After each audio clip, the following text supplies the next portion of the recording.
이미 유한양행은 블록버스터를 개발한 상황입니다. 그것보다 더 빠른 속도로 많은 물질을 외부로부터 도입할 가능성이 매우 높습니다. 연초에 이야기하는 걸 보면은 CEO가 향후에는 4천억 원 정도의 자금을 투여를 해서 연구 개발 태세를 갖추겠다라고 이야기를 하고 있습니다. 자, 그러면 내부에서 연구 개발하는 물질과 외부에서 도입한 물질 중에서 어떤 물질들이 더 신약 승인 확률이 높을까요? 이거는 데이터가 나와 있습니다.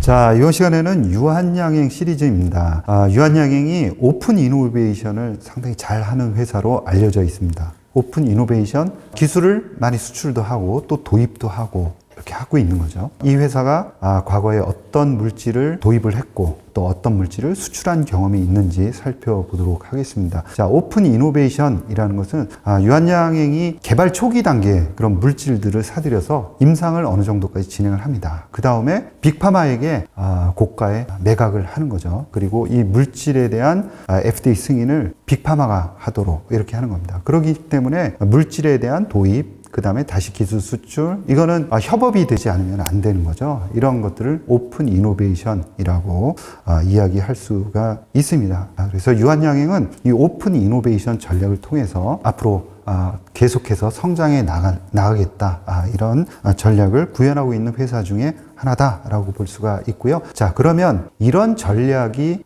왜 유효할까라는 점을 생각해 봐야 됩니다. 빅파마들은 과거에 내부에서 물질들을 다 개발을 했어요. 뭐 굳이 외부에서 도입을 하냐. 물론 이제 일부 물질들은 도입을 했지만 주로 회사 내부에서 큰 연구소를 갖고 물질들을 만들었습니다. 그런데 점점 기술이 다양해지죠. 그러니까 회사 내부에서 그 많은 모달리티들에 대한 개발을 다 할 수가 없는 거죠. 따라서 외부에서 물질들을 도입을 해야 됩니다. 외부에서 물질을 도입하는 건 좋은데 외부에서 물질을 도입하는 것이 목적이 아니라 이 물질을 계속 개발을 해서 신약으로 승인받는 게 목적입니다. 자, 그러면 내부에서 연구 개발하는 물질과 외부에서 도입한 물질 중에서 어떤 물질들이 더 신약 승인 확률이 높을까요? 이거는 데이터가 나와 있습니다. 맥킨지에서 연구를 한 데이터인데요. 2016년부터 2020년까지 외부에서 도입한 물질하고 내부에서 개발한 물질하고의 차이를 보면 최종적으로 승인받을 확률이 내부에서는 개발한 물질이 8% 정도,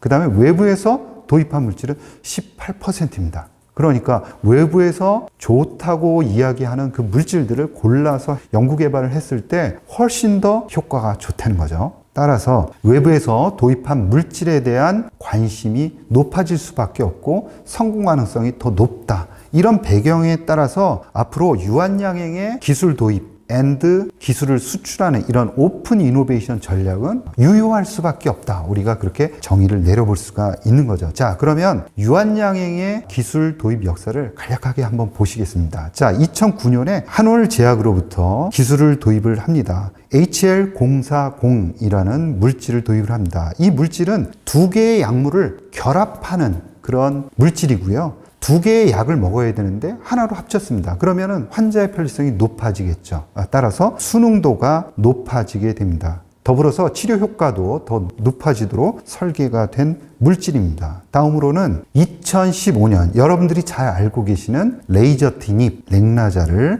도입을 합니다. 원 개발사는 오스코텍의 자회사 제노스코이고요. 2015년 7월에 전임상 단계의 레이저티닙을 도입을 합니다. 그리고 연구 개발을 해서 임상 1, 2상을 진행을 하고 2018년 11월에는 얀센, 존슨앤존슨의 자회사에게 규모는 1억 4천만 달러의 라이센스 아웃을 하게 되는 거죠. 그리고 나서는 2021년에 국내 식약처로부터 승인을 받게 되고요. 2024년 작년에는 미국 FDA로부터 국내 최초의 항암제로서 승인을 받게 됩니다. 향후에 블록버스터 가능성이 매우 높다라는 점 우리가 좀 기억을 해둬야 됩니다. 그래서 유한양행, 레이저티닙, 렉나자는 블록버스터 가능성이 높구나 라는 거죠. 블록버스터면 뭡니까? 1조 이상의 1년에 팔리는 매출액을 의미를 하고요. 유한양행에 수천억 원 단위의 자금이 유입된다라는 점 기억을 해 두시면 좋을 것 같습니다.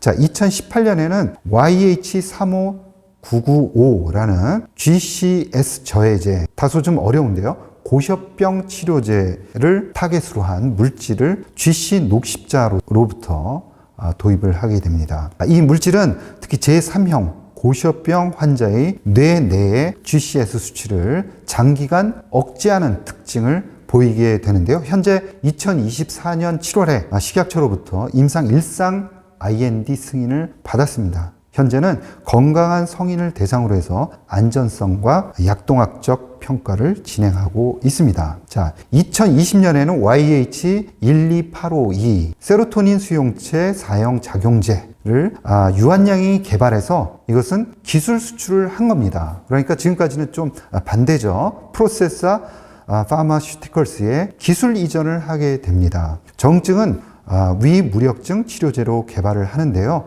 프로세사가 가져가면서 최대 4억 1,500만 달러 규모의 계약을 체결을 합니다. 프로세사는 FDA와 미팅 후에 2021년 미국에서 임상 2상을 진행 중에 있으면서 기존에 있는 세로토닌 수용체 사형 작용제 대비해서 심혈관 부작용 없이 장 운동의 개선 효과를 확인했다고 발표를 하고 있습니다. 다만 프로세사에 작은 문제가 좀 있습니다. 따라서 개발 속도에는 좀 차질이 빚어지고 있다. 이런 점 유의해서 보실 필요가 있습니다. 자, 다음으로는 많이 들어보셨을 텐데요. 2020년에 GI 이노베이션으로부터 도입한 YH35324, 요거는 융합 단백질이면서 차세대 알레르기 치료제로 개발하고 있습니다. 2020년 8월에 GI 이노베이션으로부터 전 세계 상업화 권리를 확보를 하면서 1조 4천억 원을 규모의 계약을 체결을 하게 되는데요. 자, 이 물질의 특징은 존레어 대비해서 높은 치료 효과 그리고 안전성을 확인한 바 있습니다. 현재는 임상 1B상 데이터를 확보 중이면서 아토피 피부염 그리고 만성 두드러기 치료제로 적응증을 확대해 나가고 있습니다. 자, 2023년에는 진 A04 허투 엑선 20 삽입 돌연변이 표적 치료제로 개발을 하고 있습니다. 제2인츠바이오로부터 도입을 했는데요. 2023년 5월 이 인츠바이오가 AI와 슈퍼컴퓨팅 신약 개발 플랫폼인 진노바를 활용해서 개발한 물질인데요. 3억 2,500만 달러에 도입을 했습니다. 따라서 글로벌 상업화 권리를 확보한 상황이고요. 치료제가 부재한 허투 엑선 20 삽입변이 비소세포 폐암 환자 치료제로 현재 개발을 하고 있는 상황입니다. AACR 2023에서 강력한 인비트로 그리고 인비보 효능을 발표한 바 있습니다. 자, 2024년 3월에는 SOS1 저해제, 원 개발사는 사이러스 테라퓨틱입니다. 2024년 3월에 SOS1 저해 기전 항암제 후보 물질에 대한 전 세계 독점권을 확보를 하는 대신 2,020억 원의 규모의 계약을 체결을 했습니다. 현재 이 물질은 국가 신약 개발 사업 지원을 받아서 2025년 하반기 임상 1상 IND를 목표로 현재 연구 중이고 제2의 렉나자로 개발하겠다는 포부를 갖고 있는 물질입니다. 자, 마지막으로 2024년 7월에 유빅스 테라피틱스로부터 표적 단백질 치료제를 도입을 했습니다. 규모는 약 1,500원 규모이고요. 전임상에서 안드로겐 수용체 AR 분해를 하는 효능을 확인을 한 바 있습니다. 2025년 올해 상반기 IND 제출을 목표로 해서 비임상의 최적화 그리고 임상 준비를 진행 중에 있습니다. 자, 이처럼 많은 물질을 유한양행은 도입을 하고 또 기술 수출한 경험도